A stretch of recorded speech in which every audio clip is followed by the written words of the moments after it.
बोले भजन करूँगा। अब प्रभु कृपा करहु एहि भांति,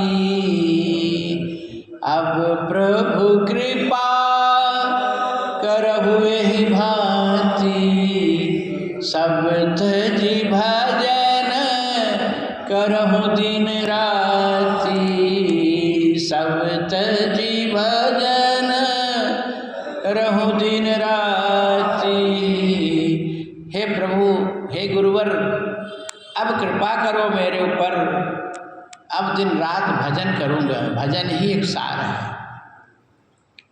दुनिया देख लिया, क्या दुनिया में रखा है।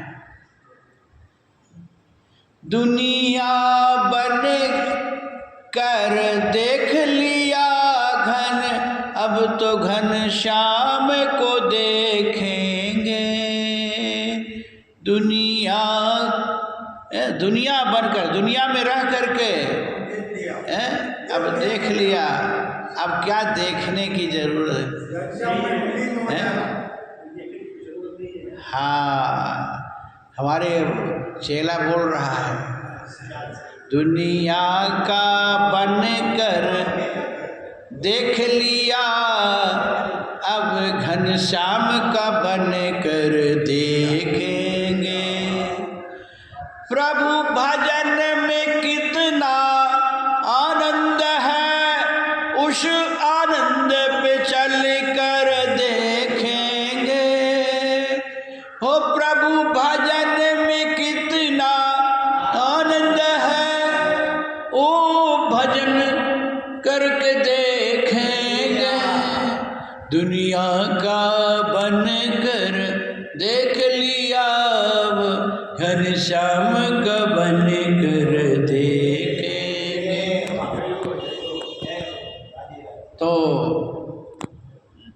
गुरुदेव ने कहे, हाँ वो तो ठीक है नारद, लेकिन अभी सबसे बड़ा भजन तुम्हारी माँ है, पिता भले नहीं है। माँ की सेवा ही बहुत बड़ा भजन है। अब नारद सोचे कि माते हमारे भजन में दीवाल हो गई। महात्मा चले गए, नारद बाबा बेचारे ऐसे उदास। एक दिन नारद जी कह रहे, मेरी माँ गोधूली बेला हो गई, इतनी समय जल्दी जल्दी जा रही थी गो दोहन के लिए, गौ दोहती राजा के यहाँ सेवा कर रही थी। तो जल्दी जल्दी अंधेरे में देखी नहीं, सर्प पड़ा था और सर्प के ऊपर पांव रख दी तो सर्प ने डस लिया मेरी माँ को और माँ मेरी मर गई। नारद जी कहे, मेरे पता चला तो मैं भी थोड़ा सा लौकिक वासना के कारण ऊपर से रोए, थोड़ा आंसू भाई, मेरी माँ मर गई। सारा पोदस्पदा, लेकिन अंदर से कर चलो ठीक मर गए, भजन अब करेंगे। लेकिन ऐसा कहेंगे तो लोग क्या कहेंगे, मना रहा था कि मर जाए। और नारद जी अपने माँ का अंत्येष्टि क्रिया करके अब नारद जी हिमालय की गुफा की ओर बढ़े। गंगा की बढ़िया ध्वनि बढ़िया गंगा त्वरित आवाज में हिमालय के सुरम्य को देख करके नारद जी का मन लग गया। सहज विमल मन लागे समाधि, नारद जी की समाधि लग गई। अब नारद जी की जब समाधि लगी तो, और नारद जी तो ध्यान में थे उस समय, भगवान के ध्यान में। और नारद जी की समाधि को डिगाने के लिए इंद्र ने ऊपर से देखा, अरे ये बाबा तो हमारे गद्दी पाने के लिए तब कर रहा है।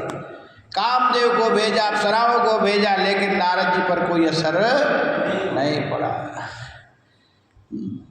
नारद जी तो भगवान के ध्यान में मस्त थे, लेकिन भगवान उस ज्योति को छुपा दिए। नारद जी जो जिस ज्योति का ध्यान कर रहे थे, हृदय में भगवान आ गए ना, तो नारद जी कुलाने लगे, वो ज्योति कहाँ गए, ज्योति कहाँ गए, ज्योति कहाँ गए। जैसे सुतीक्षण जी राम रूप का दर्शन कर रहे थे, राम भूप तब रूप दुरावा, हृदय चतुर्भुज रूप दिखावा। सुतीक्षण भी तप में थे, ध्यान में भगवान के राम रूप का दर्शन कर रहे थे। राम जी आए, अब यह भगवान की आंख खोल नहीं रहा, दर्शन नहीं कर रहा, तो राम रूप को छुपा दिए हृदय में। तो सुतीक्षण जी जकुलाने लगे, राम रूप कहाँ गया, राम रूप कहाँ गया। तो भगवान हृदय में चतुर्भुज रूप दिखा दिए, बोले आइए ध्यान करो। लेकिन सुतीक्षण के नहीं, हमको वही राम रूप चाहिए। गोस्वामी जी लिखते कि सुतीक्षण कैसी दशा हो गई, बोले मुनि आकुला